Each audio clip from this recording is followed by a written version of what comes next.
ဘဝမှာဘာကြောင့်ဘုံဘုံတို့တွေကငြိမ်းငြိမ်းချမ်းချမ်းအေးအေးဆေးဆေးမနေကြရတယ်လေဒီစိတ်နှလုံးဟာအနှောင်အဖွဲ့တွေနဲ့နေလို့ဟုတ်လားအလိုရှမ်းသားတွေမကျေနပ်မှုတွေမတိမှုတွေဒါတွေအနှောင်အဖွဲ့တွေရဲ့ခေါင်းဆောင်ကြီးတွေပဲလေတခုကိုဘုံဘုံတို့လိုချင်နေတဲ့တောင်းတနေတဲ့ဆိုရင်စိတ်ကမလွတ်လပ်တော့ဘူးလောဘ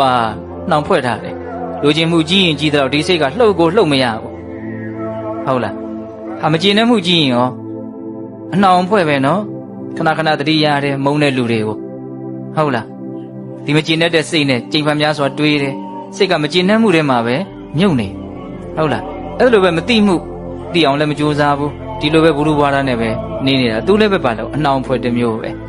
နော်အဲ့ဒီအနှောင်ဖွဲ့ကိုဘုံဘုံတို့ဘယ်လိုခေါ်တော့တန်ရောရှင်နော်စိတ်နှလုံးကိုပူလောင်စေတဲ့လို့အဲ့ဒီတရားတွေကိုပဲနောက်ထပ်ဘယ်လိုနာမည်ပေးသေးတော့ကိလေသာဟုတ်လားစိတ်ကိုမလွတ်လပ်အောင်နှောင်ဖွဲ့ထားတဲ့လို့တန်ရောစဉ်လို့ခေါ်တယ်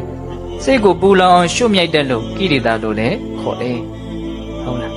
စိတ်ကိုအမှန်တရားကိုမမြင်အောင်ရှိရနေဖုံးကွယ်ထားတဲ့လို့နိဝရဏလို့လည်းခေါ်တယ်ရေလိုင်းကြီးများလို့နော်တတ္တဝါကိုအပေလေးပုံတီအောင်ဆွဲပြီးတော့နှစ်တက်လို့အကျိုးမဲ့ပျက်စီးခြင်းဖြင့်ပျက်စီးအောင်ဆွဲပြီးတော့နှစ်တက်လို့ဩဃလို့လည်းခေါ်တယ်အယက်မှုသမားတယောက်လို့သဘာဝတရားတွေရဲ့အမှန်ကိုဘာမှမသိအောင်နော်ဖုံးကွယ်ထားတဲ့လို့လှည့်စားထားတဲ့လို့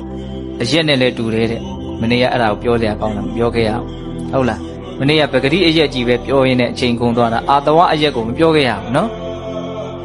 တကယ်တမ်းကဒီကိလေသာတရားတွေကိုလည်းမြတ်စွာဘုရားအာတဝဆိုတဲ့နာမည်နဲ့မဟုတ်ဘူးလားလောဘရဲ့ဒိဋ္ဌိရဲ့မောဟရဲ့ဒီတရားသုံးမျိုးကိုမြတ်စွာဘုရားအာတဝလို့ခေါ်တာလေအာတဝဆိုတာဘာတော့အယက်မူသမားမှအမှန်မသိတာမဟုတ်ဘူးသူကတော့အာတဝနှစ်ထပ်ကွန်းလို့ပြောနိုင်တယ်ဗောနော်ပင်ကိုအာတဝရှိနေတယ်လို့ပဂတိအယက်ကလည်းထပ်တောက်ထားတယ်ဆိုတော့သူ့ဥစားကအမှန်ကိုမြင်နိုင်ကြအကြောင်းကိုသိပြီးတော့မရှိတော့ဟုတ်လားပဂတိအရက်ကိုမတောက်မျိုးတော့လည်းပဲတတိမရှိလို့ရှိရင်အမှန်မသိလို့ရှိရင်စိတ်နှလုံးဟာအာတဝအရက်ကြောင့်မူးဝေနေအောင်ပါပဲသူကလည်းပဲအမှန်မသိနိုင်သေးဘူးနော်အဲ့လိုနှစ်မျိုးရှိတာကိုဘုံဘုံတို့ဘာလို့မလို့နားလေရ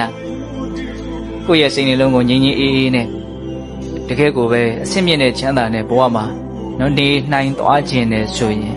ဘုံဘုံတို့ဟာအပမဒလိုအပ်ချက်ကိုဖြည့်ဆည်းပေးဖို့လိုအပမဒလိုအပ်ချက်ကိုဖြည့်ဆည်းမပေးနိုင်ဘူးဆိုရင်ကိုလိုလားတောင်းတတဲ့အဆင့်မြင့်တဲ့ငြိမ်းအေးတဲ့ချမ်းသာတဲ့ဘဝမှာနေနိုင်မှာမဟုတ်နော်ကိုလောင်လောင်ရှုပ်ရှုပ်ထွေးထွေးနေရင်းနဲ့ပဲသွားမှာပေါ့ဟုတ်လား